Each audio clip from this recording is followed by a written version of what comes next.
welcome to another video of Spares and Repairs. Wishing you all a happy 2026. Happy New Year to you all. Hope you've had a fantastic Christmas also. Just like to thank the people that have subscribed and viewing my content. Also started an Instagram page as well, which is spares_repairs_16. So if you want to check that out and follow, it's just started, so pictures will be coming up soon. Right, today we've got a 2005 Ford Focus C-Max in today for rear pads and discs and a near side front, which is passenger front anti-roll bar link change, as that is knocking when the car is driving and going over bumps. The rear pads and discs I replaced in November time, but since replacing them, when braking, the car screeches and sounds like a bus, so I'm going to replace them again. So let's get on with the video. Come on. Right, car's all jacked up now, and now I'm going to take off the wheels, so let's crack on.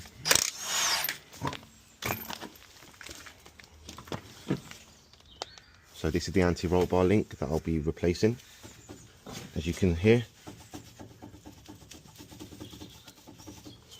got a lot of play in it, so it's going to be replaced.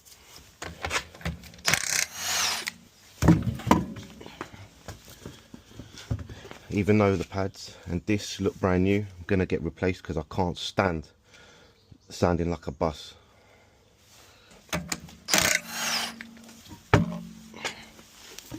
Just before I take the pads and discs off, what I've done is I've opened the bonnet and undone the lid on the brake fluid reservoir cap, so when I wind back the pistons, the air can be released out of the system.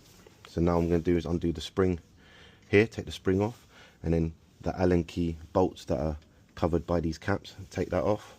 Then after that, then take the pad carrier off with the brake pads, and then the disc should come off.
Brake pad carrier removed, and then the disc off, and I'm going to do the same on the other side.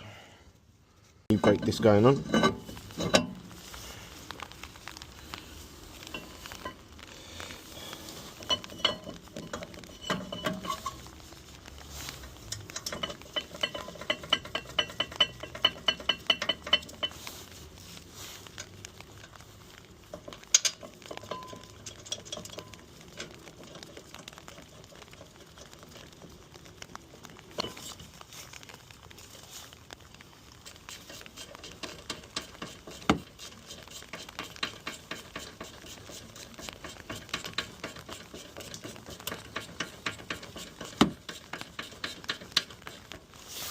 So cars with a manual handbrake, you have to use a wind back tool to push the piston in.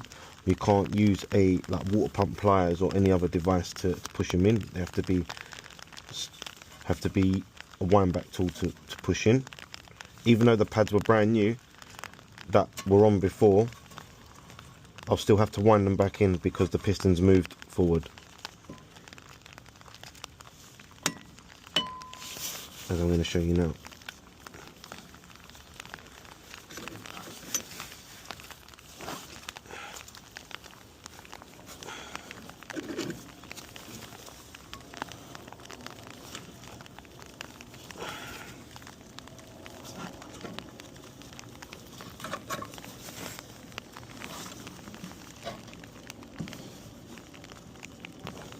then it will stop, and that's the caliper wound back in. Now I've got to take it off.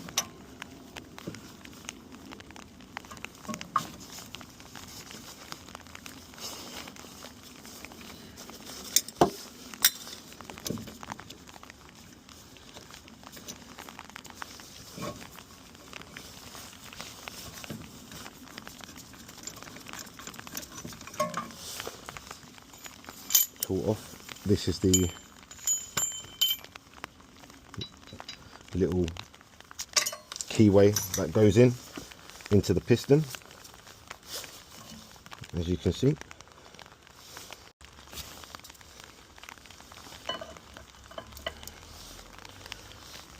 Brake pads go in.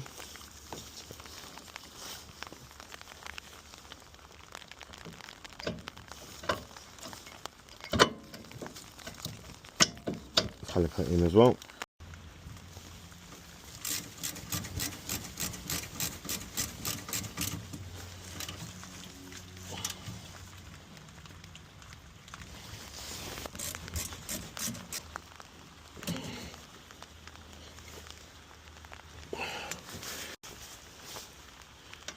Put the caps back on over the slide bolts.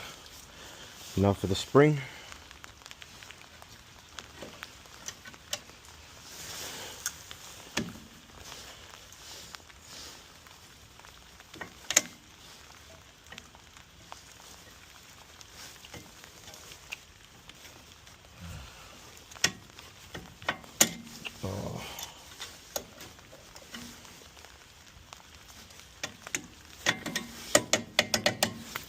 And that's the pads done for the rear. I'll do the same on the other side. It's exactly the same process. It's the other side of the pad assembly done. All done. Now to just put the wheels on. Also going to replace this shock absorber, because as you can see here, it's severely leaking. So to do that, I'm going to loosen the top mount with these two, I think they're 10mm bolts. Going to loosen that, and then there's a bolt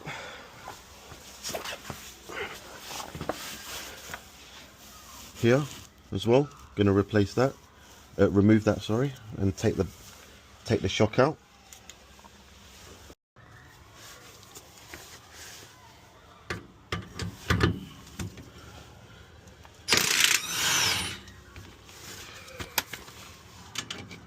That's the bottom bolt out for the shock.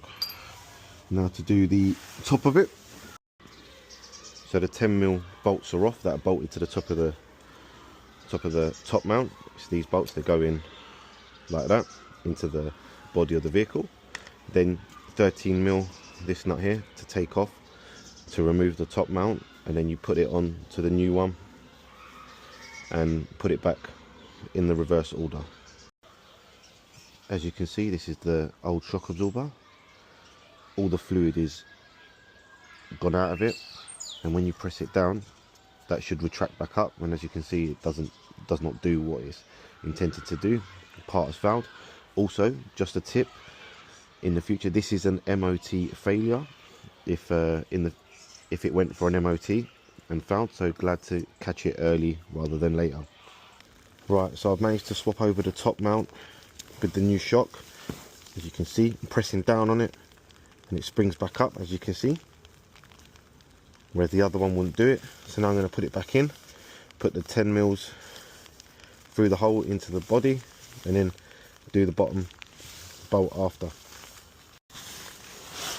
Right, so the bottom bolt, as you can see here, is hand tight in. Now I'm just going to put it through.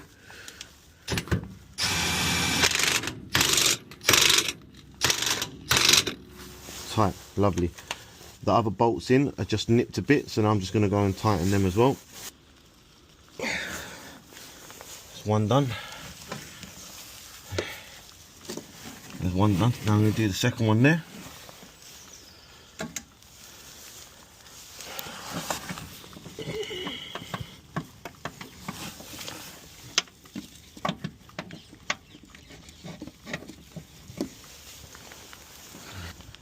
Now that's all the shock absorber all done, all tight. Get the socket out, that will help.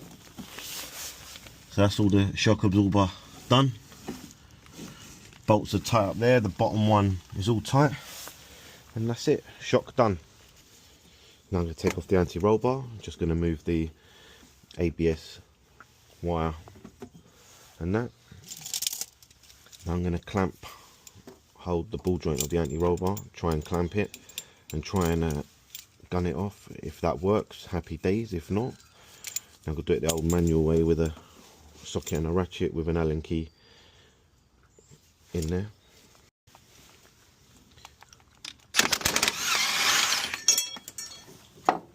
Happy days.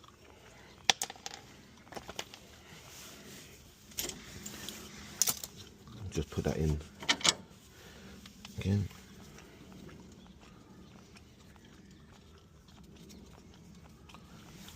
Now going underneath to do that nut there for the bottom of the anti-roll bar.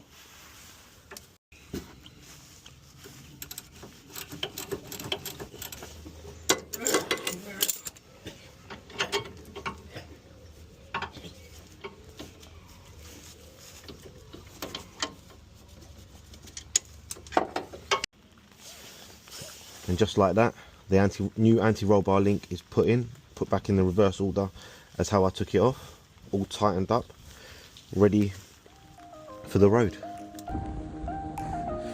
That's the end of the video. Thank you very much for watching. Happy New Year to everyone. Car's all done now. Car's back down on the floor, wheels are torqued up, brake fluids up to the max. Thank you very much for watching. Please like and subscribe, and we'll catch you all in the next one. Come on.